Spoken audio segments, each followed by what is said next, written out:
Bienvenidos a De Película, el espacio de Caracol Radio dedicado al séptimo arte.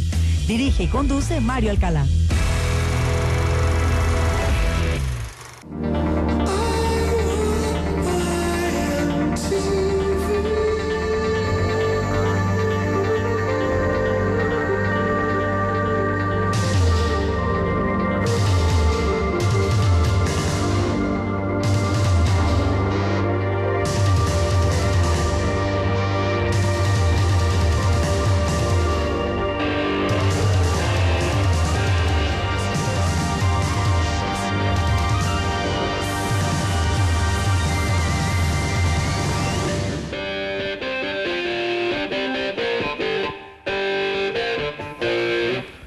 Buenos días a todos los oyentes de Caracol Radio en Colombia y en el exterior. Los saludamos en este sábado 8 de abril del año 2023 y a partir de este momento comienza De Película de Caracol Radio, el espacio del Grupo Prisa dedicado al séptimo arte, porque la sala de cine que abre más temprano en Colombia es De Película de Caracol Radio. Todos ustedes, nuestros amables oyentes, nos pueden seguir escribiendo en nuestras redes sociales. En Twitter somos @caracoldepeli y estamos en Instagram y en TikTok como @caracoldepelícula.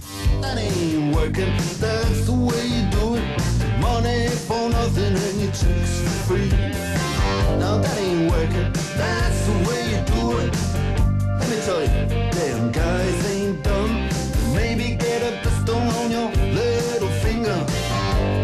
Maybe get a blister on your thumb. We got to install microwave ovens. Cantaban los Dire Straits, la banda de Londres con los Knopfler a la cabeza de su álbum Brothers in Arms, esta rola que la pegó con toda en los años 80, Money for Nothing, dinero para nada, que fue uno de los videos pioneros en el canal MTV, cuando MTV solía ser ese extraordinario canal de videos. Y con estos sonidos y con una película de la cual hablaremos en pocos minutos, viajaremos a los maravillosos años 80, a los años del Atari, de las máquinas Kodak, también de las gaseosas dietéticas Tab, de, bueno, muchas cosas que personificaban a los años 80 y por supuesto el deporte, el baloncesto y una naciente, una emergente estrella que estaba siendo pretendida por diferentes marcas, pero terminó firmando con una y cambió la historia del marketing para siempre. Eso lo muestra una sensacional, maravillosa película llamada Air, la historia detrás del logo. Y esta película, para nuestro tramo final, nos inspira lo que va a ser nuestro top 5 de la semana y vamos a recordar ese tipo de largometrajes donde las empresas de la vida real tienen gran parte, gran relevancia en el desarrollo de la historia. Todo esto y más aquí en De Película de Caracol Radio, la sala de cine que abre más temprano en Colombia, recordando los años 80 a través también de Dire Straits con su canción Money for Nothing.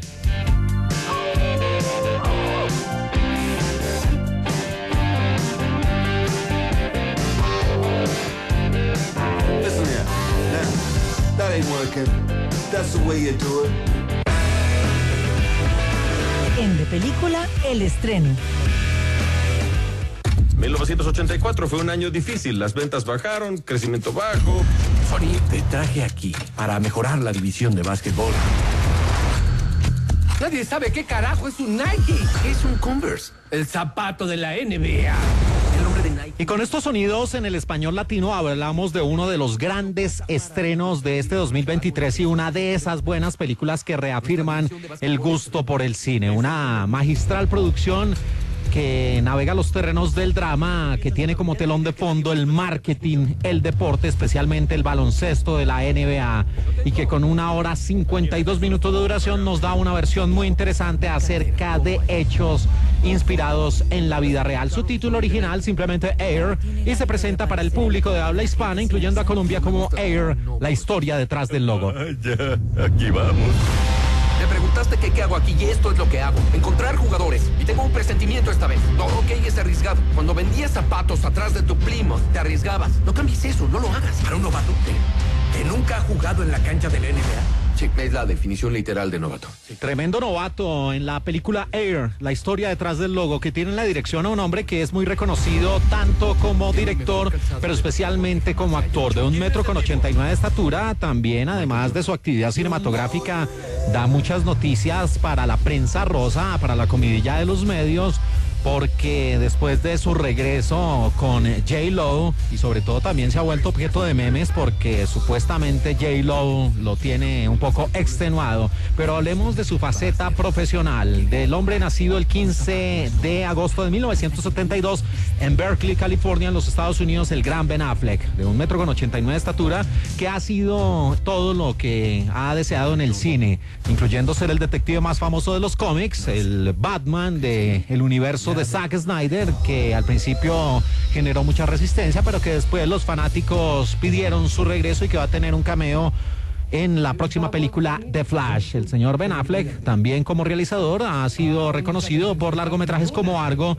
película por la cual como productor y director ganó el premio a mejor producción del año. También estuvo detrás de la realización de la película The Town, y esas tres producciones, incluyendo Air, la historia detrás del logo, tienen como común denominador que además de dirigirlas, Ben Affleck también participa en el elenco. Tobillos y codos, y no sé por qué. Los chicos no son cool si no usan sus Adidas. Y también tienen ropa para trotar, hay que admitirlo. Y hay una película que marca una relación fructífera, además de que son amigos de toda la vida, desde la secundaria, desde su adolescencia se conocieron los señores Matt Damon y Ben Affleck, y esa unión, esa buena amistad les dio grandes frutos cuando por allá en 1997 presentaron God Will Hunting y se ganaron el Oscar de la Academia en el apartado de guión Matt Damon y Ben Affleck.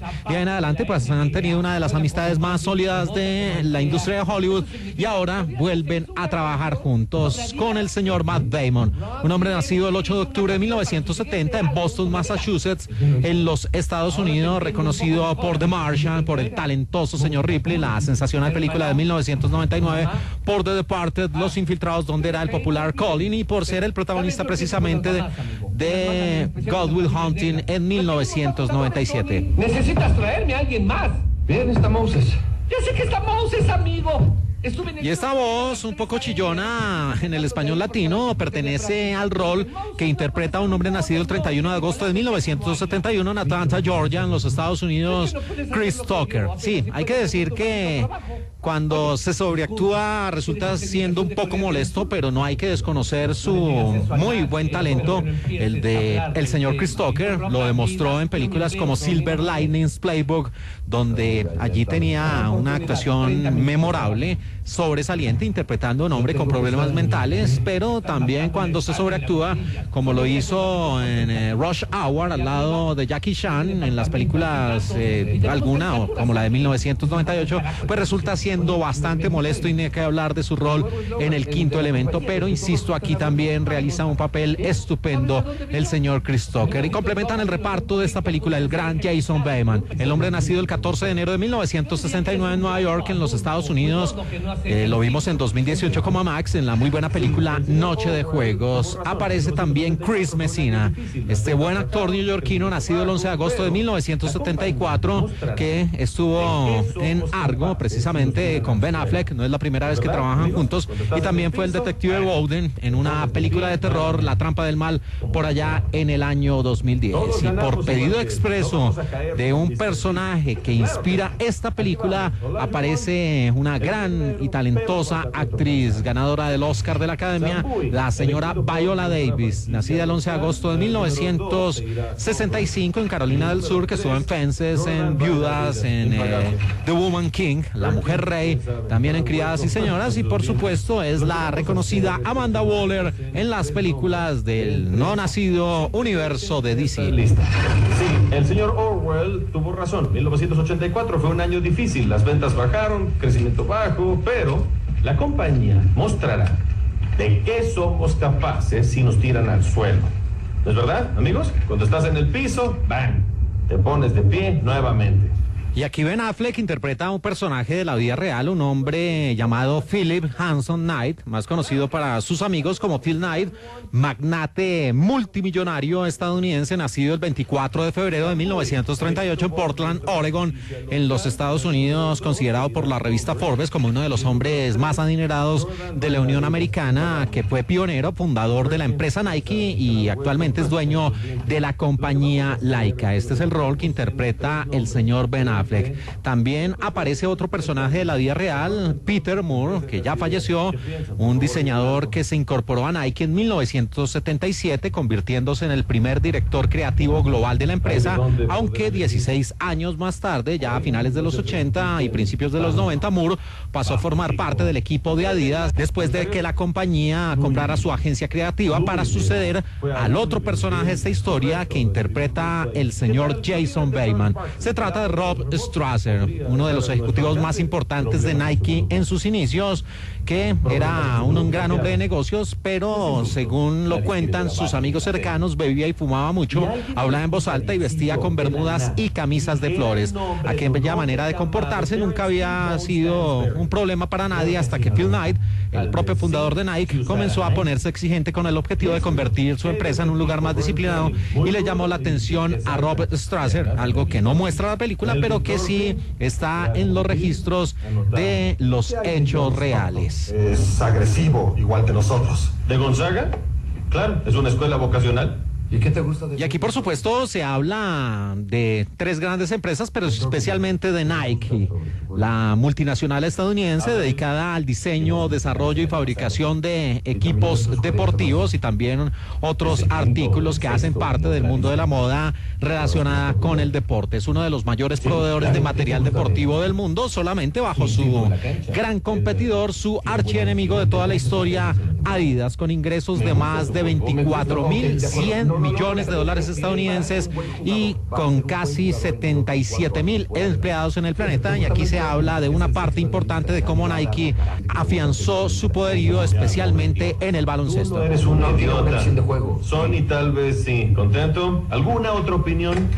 Bueno, ya pasando a la historia que nos presenta Air, la historia detrás del logo. Todo sucede, como escuchábamos ahí en el español latino, en los años 80, más exactamente en 1984. Y allí los reyes, por excelencia, las empresas que dominaban el calzado deportivo en el baloncesto de los Estados Unidos, en la NBA, eran Converse y Adidas. Ellos tenían fichados a las grandes estrellas de la época, incluyendo a su gran majestad, el hombre de los Boston Celtics, el señor Larry Bird. También por ahí aparecían ya los nombres de Charles Barkley, de Hakeem Olajuwon, de John Stockton y de toda esa élite de grandes deportistas de los Estados Unidos que vestían, insisto, en su mayoría tenis de las marcas Adidas y Converse. Pero en la división de baloncesto de Nike, que era muy pobre, apenas tenía jugadores de segundo y tercer nivel y no tenían esa gran estrella. Era una división que estaba próxima a la quiebra, a desaparecer, y Nike sí era una empresa fuerte, pero en el campo del atletismo, y por eso allí empieza a desarrollarse esta historia que recrea muy bien la película, y todo parte desde el rol de Sonny Vaccaro, el rol a cargo de Matt Damon, un hombre que era una ficha importante en ese andamiaje de la empresa Nike en su división de baloncesto y que tenía la misión de tratar de conseguir unos buenos contratos de jugadores que representaran a la marca y que pudieran abrirse paso y que pudieran tener una parte de la torta de lo que era el calzado deportivo en la NBA y enfrentar, insisto, a Converse y Adidas.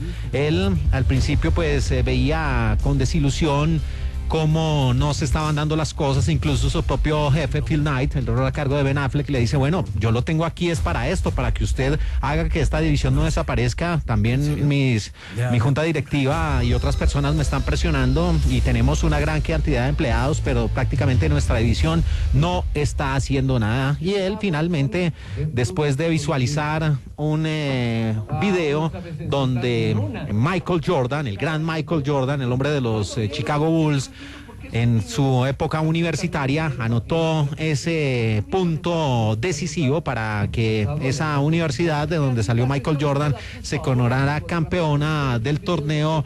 Vio algo que otras personas no tenían claro y esto también lo muestra la película y de ahí en adelante pues se construye la historia. Lo que significa esa secuencia en particular es la manera como Sonny Vaccaro prácticamente metió todas sus fichas en una misma bolsa y dijo: aquí me la juego, yo quiero que Michael Jordan sea el hombre que represente la división de baloncesto de Nike, pero era un hombre completamente impagable. Ya muchas empresas, incluyendo Converse y la propia Adidas, estaban tras los servicios o la publicidad de Michael Jordan, y allí empiezan a aparecer los diferentes personajes de la forma en que Sonny Vaccaro convenció finalmente al superastro, a uno de los mejores, si no el mejor jugador de baloncesto en toda la historia. Y aparece Rob Strasser, que era ese alto ejecutivo de Nike que trabajaba de la mano con Sonny Vaccaro y que tenía a su cargo las nuevas iniciativas, las nuevas campañas y tratar de llamar la atención del público estadounidense. Aparece David Falk, el rol a cargo de Chris Messina, que era el abogado, el consejero, el manager, el hombre que asesoraba a los Jordan, no a Michael, sino a la madre, a Dolores Jordan, interpretada por Viola Davis, para tomar las mejores decisiones y para finalmente estampar su firma con una de las tres marcas que pujaban por su imagen, por su presencia. Y otro personaje importante que nos presenta este largometraje es el de Howard Height, el rol a cargo de Chris Tucker, un hombre que era un personaje cercano a la iglesia, a la religión, y que sobre todo era un mediador, que generaba confianza, que era prácticamente como un gurú, como un consejero, y que había estado relacionado con varias de las estrellas del baloncesto y que había tenido cierta cercanía especialmente con el padre de Michael Jordan, que aquí tiene un pequeño papel en la película y que también pues resulta siendo importante en la decisión final que tomó la gran estrella del baloncesto. Un convicto a punto de ser ejecutado por un pelotón. Le preguntaron: ¿tus últimas palabras? Just do it. Sí. Y para los que piensan por qué esta película, una vez la vean, o por qué incluso en sus trailers, en sus avances, no aparece Michael Jordan, pues quién mejor que su director Ben Affleck, en un impresionante español que fue sensación recientemente en las redes, habla por qué él tuvo esa decisión de que la película no tuviera un actor, que aquí sí aparece Damian Delano Young, que interpreta a Michael Jordan, pero nunca su rostro se ve, y eso es uno de los grandes aciertos de la película. Y aquí precisamente Ben Affleck explica por qué tomó esa decisión. La cosa importante a entender es que este no es la historia de Michael Jordan, y también Michael Jordan no se aparece en la película. Es tan grande, es tan importante, es tan magnífico. No hay un actor en el mundo que la audiencia puede creer. Cuando yo mira, es Michael Jordan, van a creerlo. Inmediatamente van a pensar, todo este es mierda, es una película de mierda, no lo creo. Y destruyo completamente. Entonces, pero también tenía que dar Michael Jordan mi respeto. Y no fue pagando, no son sus derechos, no tenemos nada de él. Es importante para mí respetarlo, pero no fue a hacer esta película si él me dijo: no lo quiero, no quiero que tú lo haces. Entonces tuve la oportunidad de hablar con él para una hora o algo como eso, y le pregunté ¿qué son las cosas más importantes de esta historia para ti? Y él me dijo 1, 2, 3 cosas, pero y él me preguntó a tener el character, ¿cómo se dice? El personaje de Howard White, Chris Tucker, que tenemos con nosotros ahora, también de Jorge Raveling. El tercero y más importante fue que me dijo: tienes que tener Viola Davis para mi madre. Y le pregunté, es como preguntar si puede jugar a básquetbol y dije, sí, pero tiene que tener Michael Jordan. Sí, muy bueno el español. Y es que Viola Davis, que precisamente interpreta el personaje de la madre de Michael Jordan, y Julius Tennon, que interpreta al padre de Michael Jordan, en la vida real están casados. Y Amazon originalmente planeó que la película tuviera un lanzamiento simplemente para su plataforma de Prime Video, pero al proyectarla con unas primeras audiencias de prueba, este largometraje obtuvo una puntuación muy alta, más alta de lo previsto, y de ahí se tomó la decisión de no solo llevarla a la plataforma más adelante, sino a las salas de cine, y por eso está como uno de los grandes estrenos este fin de semana en nuestro país. Hagamos una línea centrada solo en ese hombre. Quiero el mejor calzado de básquetbol que jamás se haya hecho. ¿Quién es el tipo? Michael Jordan. Y finalmente hay que decir sobre Air, la historia detrás del logo. Debo confesar que cuando vi su tráiler, sus primeros avances, no me generó mayor expectativa. Simplemente pensé acerca de este film como otro de esas grandes producciones que simplemente lo que hacen es enarbolar la bandera ultranacionalista de los Estados Unidos y hablar de la tierra de las oportunidades y del poderío del cine norteamericano para mostrar en la mejor cara de la Unión Americana. Pero afortunadamente, y estas son las gratas sorpresas que da el cine, me equivoqué completamente, y es una película extraordinaria que, más allá de mostrar la forma como Michael Jordan cambió el mundo del marketing deportivo, y esto lo muestra de manera muy interesante la película, pues es una historia de vida acerca de un hombre que se la juega toda por sus creencias, por sus ideales. Sonny Vaccaro creyó en su proyecto, y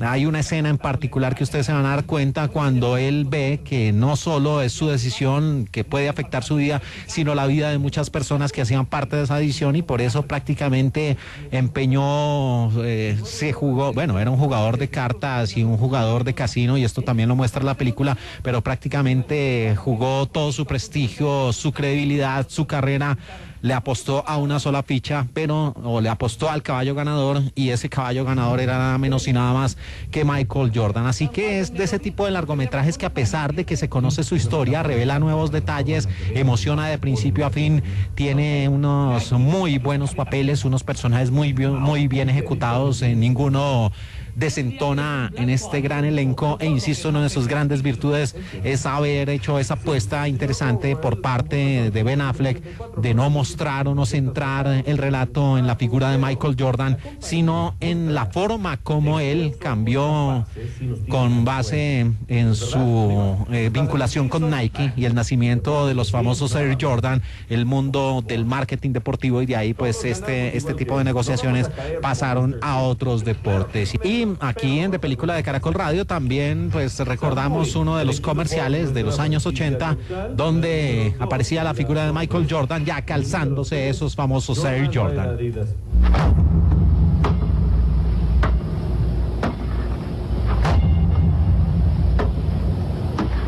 On September 15th, Nike created a revolutionary new basketball shoe. On October 18th, the NBA threw them out of the game. Fortunately, the NBA can't stop you from wearing them. Air Jordans from Nike. Ese era el comercial donde aparece la figura de Michael Jordan, por supuesto calzándose sus Air Jordan, y lo que dice ese locutor es que en septiembre Nike lanzó las Air Jordan y en octubre la NBA decidió cancelarlas o vetarlas, pero lo que no podía hacer la NBA era evitar que las personas del común pudieran ponerse unas Air Jordan. Y en esto también aparece esta referencia a ese comercial dentro de uno de los grandes largometrajes que, más allá de ser una película para el gusto de las personas que siguieron la carrera de Michael Jordan o que tienen cierta afinidad con la NBA, con el baloncesto de los Estados Unidos, es una historia de vida acerca de perseguir los ideales, acerca de arriesgarse, de tomar decisiones, de influir en la vida de los demás y sobre todo de cambiar la historia. Aquí se cambió la historia del marketing y después ya nada fue igual, y esta es la hora hoy en día que Michael Jordan sigue recibiendo millones de dólares por haber tomado la decisión correcta, impulsado por su mamá, incluso también en un extracto de un archivo audiovisual de la vida real, pues se da un discurso de Michael Jordan alabando el trabajo de su madre, aquí interpretada por Viola Davis. Supremamente recomendado, una de las grandes producciones que nos entrega este 2023, Air, la historia detrás del logo. Lo encontré. ¿A quién? ¿A Jesús? Impagable. Yo quiero apostar mi carrera, todo a él. Mi nombre es Sonny Vaccaro, soy de Nike. Dígame, ¿tiene el hábito de aparecer en la puerta de la gente sin avisar? No me gusta tener un no por respuesta. Vaya, aquí vamos. Me preguntaste qué hago aquí y esto es lo que hago. Encontrar jugadores. Y tengo un presentimiento esta vez. El top 5 de película. 1984 fue un año difícil. Las ventas bajaron, crecimiento bajo. Sonny, te traje aquí para mejorar la división de básquetbol. Nadie sabe qué carajo es un Nike. Es un Converse. El zapato de la NBA. El nombre de Nike no es nada cool. Tendrías que tener una propuesta maravillosa. Te diré una cosa, algo en lo que los otros no pueden competir. Nuestra división de básquetbol. Continuamos aquí en De Película de Caracol Radio, la sala de cine que abre más temprano en Colombia en este sábado 8 de abril del año 2023 y llegamos a nuestro top 5 de la semana, un vistazo al pasado con base en el presente, y nuestro presente son estos sonidos que tenemos de fondo en el español latino de uno de los grandes largometrajes estrenados en lo que va corrido de este 2023. Una excepcional mezcla de drama y que hace un énfasis, tiene una visión muy profunda al mundo del marketing, especialmente ligado a un deporte, al baloncesto y a la mejor liga del planeta, la NBA, el baloncesto de los Estados Unidos y algunos equipos de Canadá. Con esta producción de 2023 de 1 hora 52 minutos titulada Air, que ustedes tienen ya en las salas de cine como Air, la historia detrás del logo. La forma como se dio una puja entre tres grandes fabricantes de calzado deportivo, Converse, Adidas y también la naciente Nike, y digo naciente en el campo del baloncesto, y de ahí en adelante como terminaron firmando a Michael Jordan y cambiando para siempre el marketing del deporte. Y nuestro top 5 de la semana aquí en De Película de Caracol Radio en este sábado 8 de abril tiene que ver con ese tipo de largometrajes que, al igual que Air, la historia detrás del logo, tienen como telón de fondo, incluyen en su narrativa, en su historia, a una empresa de la vida real, no solo del deporte, también de diferentes ámbitos, y recorreremos a través de este listado esas empresas visionadas a través del mágico mundo del cine. Así que vamos con nuestro lugar número 5. Quiero el mejor calzado de básquetbol que jamás se haya hecho. ¿Quién es el tipo? Michael Jordan. Número 5. Para ejecutar aquí, en este negocio que es nuestro. Tú jamás mencionaste nada de eso hasta que yo le pedí a Trudy que invirtiera. ¿Cuál es la tercera pregunta? ¿Estás preparada a unos 6 meses de comenzar esta operación a demostrar ganancias adecuadas? Acepto tus términos. No lo hagas, Joey. ¿Cuál es la cuarta pregunta? Estás en una habitación y hay un arma en la mesa.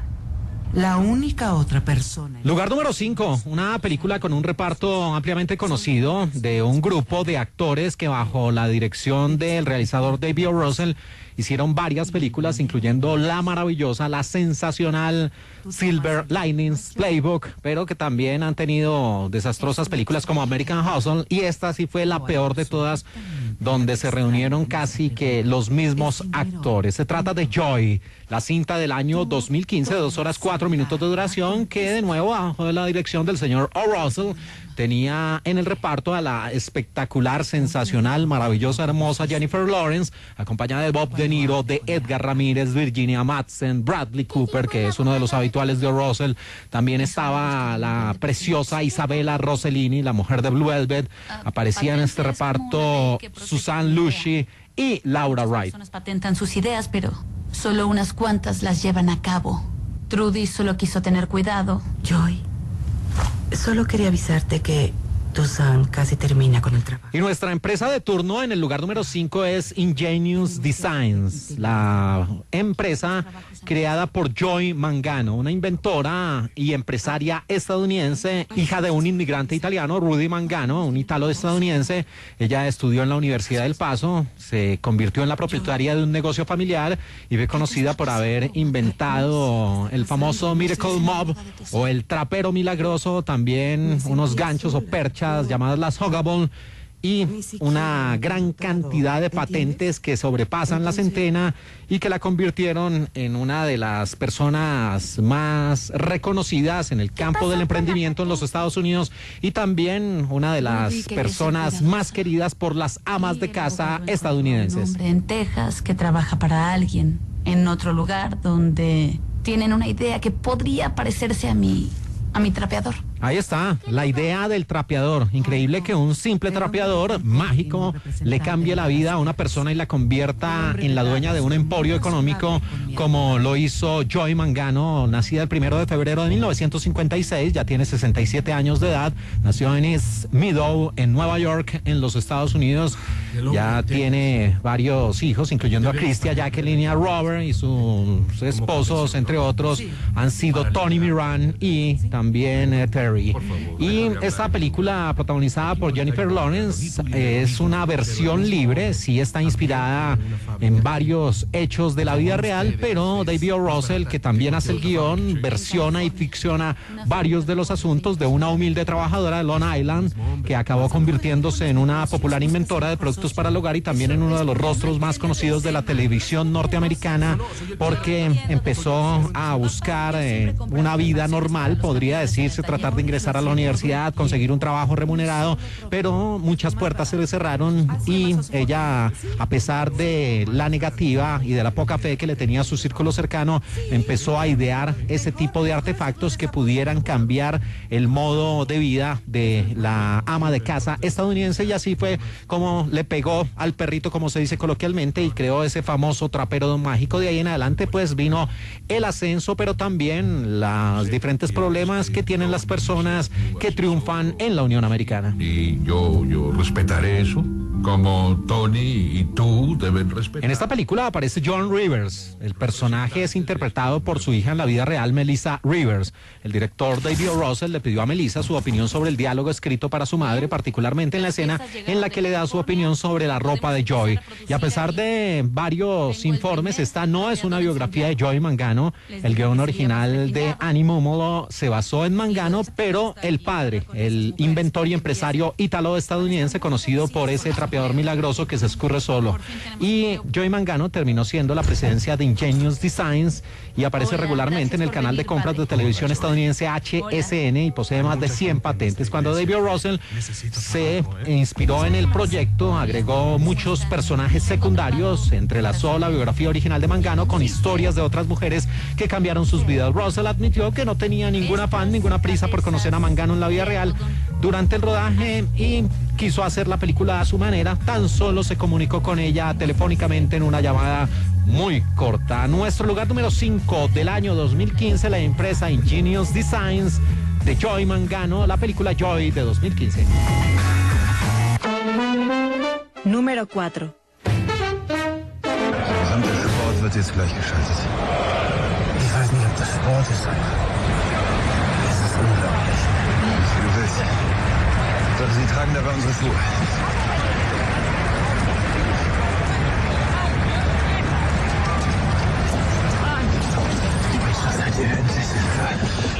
Y con estos sonidos en su idioma original llegamos a nuestra posición número 4 acerca de esos largometrajes que tienen como telón de fondo la historia de empresas de la vida real, a propósito del estreno de Air, la historia detrás del logo. Y estos sonidos pertenecen a una película hecha para la televisión alemana del año 2016 que mezclaba drama y el mundo del deporte con un film titulado originalmente Duell der Brüder, die Geschichte von Adidas and Puma, y que se presentó para el público como Duelo de Hermanos, la historia de Adidas y Puma. Aquí la acción transcurre en un gigantesco estadio donde aparecen varios integrantes de las fuerzas del nacionalsocialismo en épocas del Tercer Reich y donde se estaba dando una demostración deportiva y aparecían esos dos hermanos protagonistas, Rudi Dassler y Adi Dassler, que uniendo sus nombres terminaron por llamar a la empresa a la que pegó en punta Adidas. Was meinst du? Kennst du ihn denn erfahren? Natürlich. Niemand hat ihn mehr verdient als die beiden. Y esta cinta, dirigida por Oliver Dominguez con el guión de Christian Schnalke, tenía como protagonistas a Ken Duncan y a Torben Lidberg, los hermanos Dassler, en este film que nos lleva a los años 20 y también aparte de la Segunda Guerra Mundial, donde aparecen Adolf y Rudolf, que empiezan a manufacturar zapatillas deportivas. Adolf es un artesano con mucho talento, mientras que Rudolf es la mente más creativa, más proclive a visualizar el mundo de los negocios y a ver cómo esta manufactura del calzado podría convertirse en una gran empresa. Después de la Segunda Guerra Mundial viene una época difícil para los hermanos Dassler porque el ejército de los Estados Unidos y también las fuerzas de los aliados empezaron una cacería de brujas para mirar a todas las personas que hubieran estado relacionadas con el nacionalsocialismo, con el Tercer Reich, y empiezan a perseguir a esta empresa que por supuesto en épocas de la guerra estuvo ligada con las fuerzas nazis, pero esa relación de los hermanos también se ve fracturada no solo por la persecución que le ejercen los aliados, que incluso visitan de manera frecuente las fábricas, sino también se convierte en una relación insalvable y los convierte en rivales. A partir de ese momento, uno de ellos decide montar toldo aparte, montarle la competencia a Adidas, y allí es donde nace la famosa Puma. Ich kann ja mitfahren. Tú. Y una de las cosas que muestra esta película, Duelo de Hermanos, la historia de Adidas y Puma, tiene que ver con la forma como a Alemania Occidental se le permitió participar después de la Segunda Guerra Mundial en la Copa del Mundo de 1954, la primera en ser televisada, y allí ya las dos empresas creadas, Adidas y Puma, trabajaron para cambiar la percepción de las personas sobre sus marcas deportivas y lograr esa exposición internacional, teniendo en cuenta que era un mundial televisado. Y hubo uno de los momentos emblemáticos que registra el largometraje y se dio en el Mundial de 1970, y aquí podría decirse que la pelea la ganó Puma en ese principio de los años 70, ganó esa batalla empresarial porque el jugador más famoso del mundo de fútbol en ese momento, el recientemente fallecido Edson Arantes do Nascimento Pelé, por un acuerdo de patrocinio con Puma, le pidió al árbitro que detuviera el juego antes del pitazo inicial para poder amarrarse los zapatos, y así atrajo todas las cámaras y se enfocaron en sus Pumas, en su calzado deportivo. Pelé después se coronaría campeón de esa Copa del Mundo de 1970, y ese logro ayudó en gran medida a mejorar la imagen de Puma ante el público y por supuesto aumentó las ventas. Estos y varios asuntos los registra la película que ocupa nuestro lugar número 4, Duelo de Hermanos, la historia de Adidas y Puma de 2016.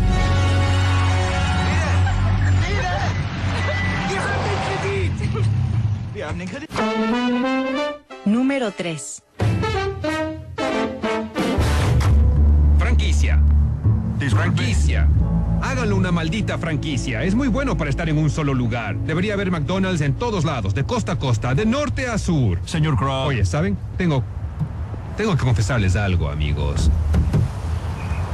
No vine a ninguna reunión de negocios en California, vine a este lugar por ustedes. Hace unos días fui a St. Louis, Missouri, y estaba cerrando unos negocios, y entonces abrí el... Continuamos aquí en De Película de Caracol Radio, la sala de cine que abre más temprano en Colombia en este 8 de abril de 2023, y seguimos adelante en nuestro Top 5 de la semana, un vistazo al pasado con base en el presente, nuestro presente Air, la historia detrás del logo, y nuestro conteo, nuestro listado tiene que ver con ese tipo de largometrajes que retratan de alguna forma en su historia a empresas de la vida real, como sucede con Nike en la cinta Air y como sucede con esta producción del año 2016. Un muy interesante largometraje de 1 hora 55 minutos de duración que navega los terrenos del drama, se convierte en una biografía cinematográfica y tiene como gran historia a McDonald's con el film de John Lee Hancock titulado The Founder o El Fundador. Es casi imposible reforzar los estándares desde lejos. Todo era un desastre. Cocinas sucias, menús inconsistentes. Sacramento vendía burritos. Ver a tu hermosa creación ser manejada de esa forma es horrible. Mac terminó en el hospital.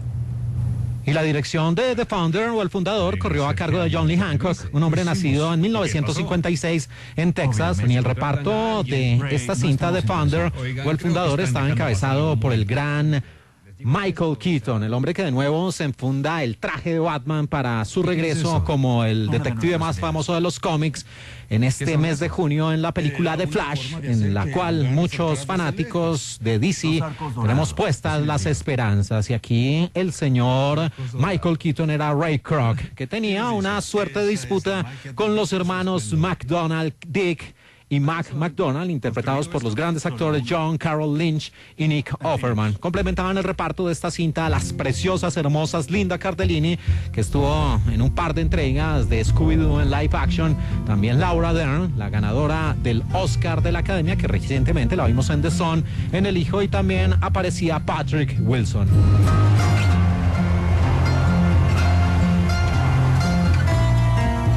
Y la historia de The Founder o El Fundador tiene que ver con McDonald's Corporation, la cadena de comida rápida multinacional estadounidense que fue fundada en 1940 y es la cadena de restaurantes más grande del mundo de comida rápida. Atiende a más de 69 millones de clientes al día en más de 100 países, en más de 40,000 puntos de venta. Y la historia nos lleva a los años 50, cuando aparece un vendedor de Illinois llamado Ray Kroc, que conoció a los hermanos Richard y Maurice McDonald, que llevaban una hamburguesería muy visitada, muy frecuentada al sur de California. Él, impresionado por la velocidad del sistema de cocina de esa hamburguesería de San Bernardino y por la forma como los clientes asistían con devoción a este sitio y cómo prácticamente pues eran los más famosos de la región, Kroc visualizó el potencial de la franquicia y hábilmente, como escuchábamos ahí de fondo en el español latino, les habló a ellos de no simplemente quedarse con ese restaurante, sino expandirlo de costa a costa en los Estados Unidos. Hábilmente fue posicionándose, pero terminó haciendo una maniobra que tenía que ver con el mundo de los bienes raíces, de las propiedades, del suelo donde se edificaban, donde se instalaban esos nuevos restaurantes de McDonald's, y así terminó haciéndose al control y creando ese imperio de $1 billón. Es una nueva idea. Esas cosas hacen que tengamos un techo. Al menos sobre la mía. ¿A qué te refieres con eso? Esto es nuestro. La compañía para la que Kroc trabajó antes de fundar McDonald's, Prince Castle, todavía existe y suministra a McDonald's gran parte de su equipo. Si bien hubo algunos resentimientos entre los hermanos McDonald y Ray, no fue tan amargo, tan devastador, tan radical como se muestra en la película. Incluso los hermanos estaban muy contentos con los enormes ahorros para la jubilación que habían obtenido de la compra y de su legado. Dick incluso comió la hamburguesa ceremonial número 50,000 millones, eso en 1984. Y el descubrimiento de McDonald's por parte de Ray Kroc no fue su primer intento de franquiciar o tomar el control de un restaurante al sur de California. Según el libro In-Out Burger de Stacy Perman, Kroc se acercó al restaurante de Apple Pan de Los Ángeles en 1949, donde nació el famoso Carl's Jr., otro de los restaurantes clásicos en la Unión Americana. Nuestro lugar número 3 del año 2016, la historia de McDonald's a través de la película The Founder o El Fundador. Arriba del tribunal tienen una bandera. Banderas, cruces, cruces, banderas. Mientras conduzco, no puedo dejar de pensar en este increíble restaurante. Número 2. Tenemos que pensar que somos artistas. Y, como dijo Picasso, los buenos artistas copian, los grandes roban. Y aquí está a quien queríamos robar, Xerox. Ellos desarrollaban secretamente todo este asombroso material, como el ratón y las gráficas en pantalla. Posición número 2 en nuestro top 5 sobre empresas de la vida real vistas a través de los ojos del cine, a propósito del estreno en nuestro país de Air, la historia detrás del logo que habla sobre Nike, sobre Converse y también sobre Adidas.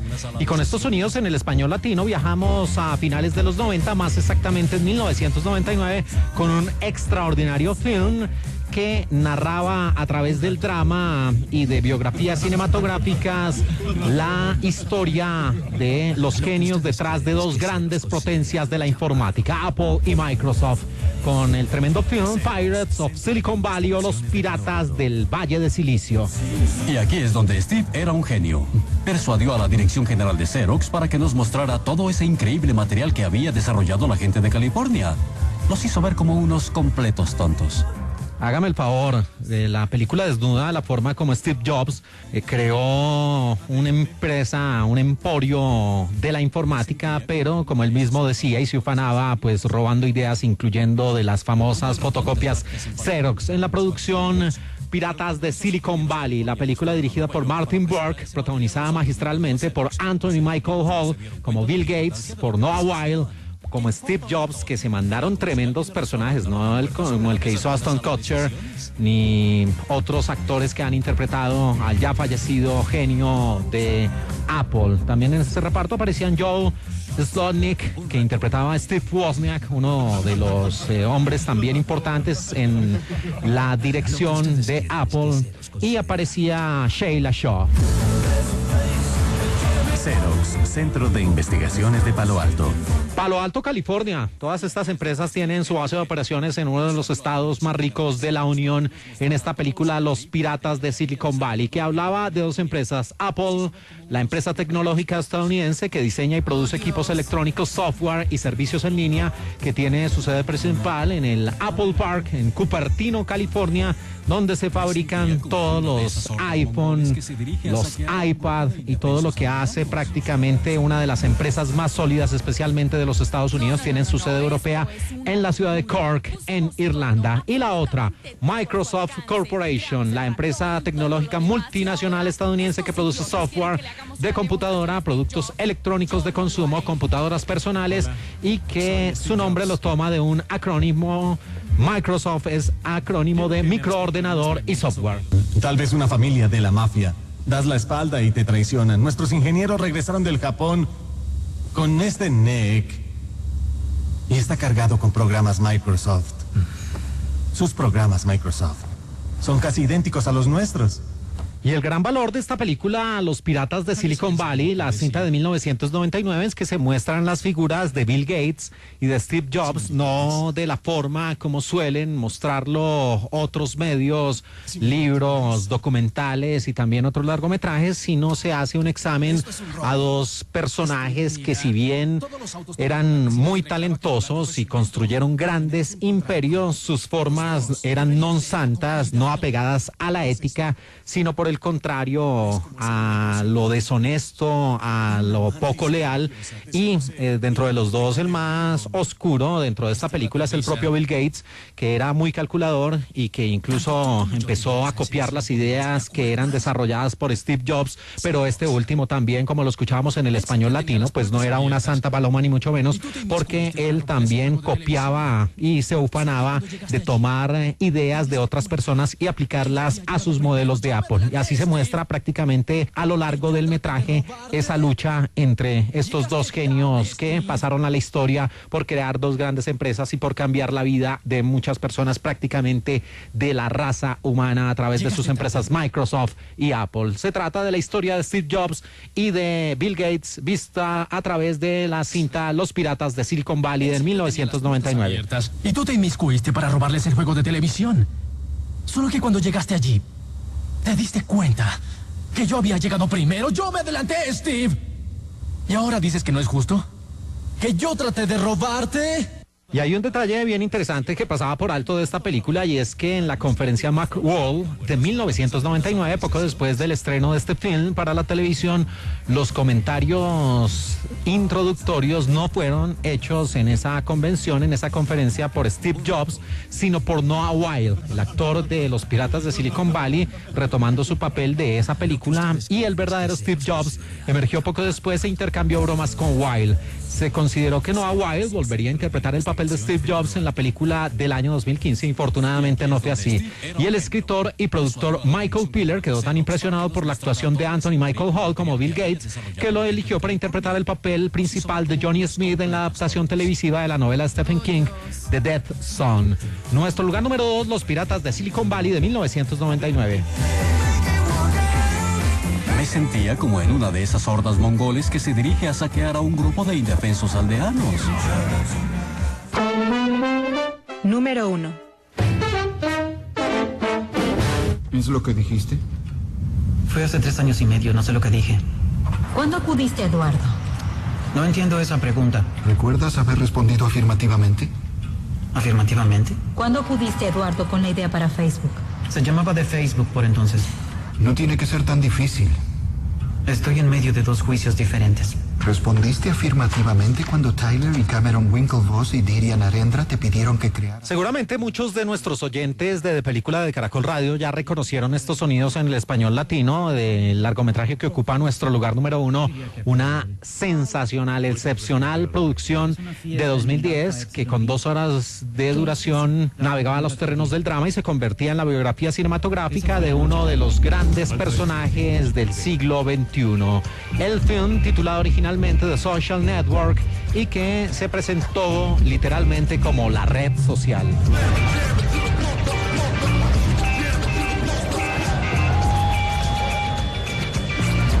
Que los chicos como yo atraigan a las chicas asiáticas, sino que las chicas asiáticas atraen. Y en la dirección de la red social aparecía el gran maestro de maestros David Fincher, el mismo hombre de Seven, Los 7 pecados capitales, de Gone Girl, y también de la película Zodiac del año 2007. El reparto encabezado por el señor Jesse Eisenberg, interpretando a Mark Zuckerberg, acompañado de Andrew Garfield, el famoso Spider-Man, que aquí era Eduardo Saverin. En el reparto también aparecía el talentoso y polifacético Justin Timberlake, que aquí era Sean Parker, y aparecía una mujer hermosa, preciosa, única e inigualable, Rooney Mara, que era Erika Albright, y un doble papel, el de los hermanos Winklevoss, que era interpretado por el mismo actor, por el gran Armie Hammer. La primera fiesta mañana. Entonces... Bueno, digo gran Armie Hammer en su faceta como actor, porque su vida privada es otro cuento, y ahí sí tiene cosas bastante reprochables este actor, que ya ha sido cancelado precisamente por esos comportamientos fuera de la pantalla. Y esta película, la red social, tenía que ver con Facebook, la famosa red de servicios y medios sociales estadounidense con sede en Menlo Park, en California, que fue inaugurada el 4 de febrero de 2004 por Mark Zuckerberg en compañía de otros estudiantes de la Universidad de Harvard, donde aparecía Eduardo Saverin. Ahora hace parte del conglomerado de medios Meta Platforms y empezó el servicio en español para el público de habla hispana desde el 11 de febrero de 2008 hasta la fecha. Se cuentan 2.936 millones de usuarios activos mensuales en el planeta. No estoy hablando de un sitio de citas, estoy hablando de tomar toda la experiencia social de la universidad y ponerla en internet. No siento mis piernas. Ahí está la idea del señor Mark Zuckerberg, que prácticamente él le dio un giro al pensamiento inicial de los hermanos Winklevoss, que simplemente querían tener esa interacción a través de las redes sociales, pero única y exclusivamente para los estudiantes de Harvard. Y es que en una noche de otoño del año 2003, Mark Zuckerberg, alumno de Harvard y genio de la informática y de la programación, se sienta delante de su ordenador y empieza a desarrollar esa nueva idea, que en un principio se llamaba de Facebook, que después Sean Parker, en un diálogo de la película, le dice: oiga, quítele el D y déjelo simplemente como Facebook. Lo que comenzó en la habitación de un colegio mayor pronto se convirtió en una revolucionaria red social. 6 años y 500 millones de amigos después, Zuckerberg se convirtió en el billonario más joven de la historia historia, pero a este joven emprendedor ese éxito también le trajo complicaciones personales y legales, en especial la acusación de que él robó la idea a los estudiantes de su misma universidad, a los hermanos Winklevoss, y también tuvo una turbulenta relación con Eduardo Saverin, que se fue a los tribunales, como escuchamos ahí de fondo, y que terminó con una fuerte cantidad de dinero que ahí arregló un poco el problema, aunque para muchos esa es la sensación que deja la película, pues Mark Zuckerberg prácticamente no le reconoció todo el dinero de la fortuna que merecía el señor Saverin. Aún no había inventado. Lo estabas. ¿Celoso de Eduardo? Deja de tentear esto. Natalie Portman reveló en una entrevista para Newsweek en el año 2011 que ofreció una escena para el escritor Aaron Sorkin, que fue la mente detrás de la historia de esta película, mientras él escribía el guión para la red social, a la que invitó a un grupo de amigos de Harvard, y ella quería darle la oportunidad a Sorkin de escuchar historias de primera mano sobre la vida social en el interior de la Universidad de Harvard. Y durante una de las declaraciones se menciona que la invención de Facebook convirtió a Mark Zuckerberg en lo más grande en un campus que incluía 19 premios Nobel, 15 ganadores del premio Pulitzer, 2 futuros atletas olímpicos y una estrella de cine. Entonces uno de los abogados pregunta, bueno, ¿y quién es la estrella de cine? La respuesta es, ¿importa? Esa estrella era nada menos y nada más que la propia Natalie Portman, que estuvo matriculada en Harvard de 1999 a 2003, y Jesse Eisenberg, a quien se le diagnosticó un trastorno obsesivo compulsivo, dijo en una entrevista que una de las cosas más difíciles para personificar a Mark Zuckerberg fue hablar y comportarse deliberadamente en la manera en la que él había empeñado varios años en luchar contra su propia personalidad. Nuestro lugar número 1 del año 2010, la maravillosa The Social Network, la red social. Construía de Facebook, hacía creer a los demandantes que estaba construyendo Harvard Connection. Esa conclusión no se basa en evidencia. Enseguida presentaremos la evidencia.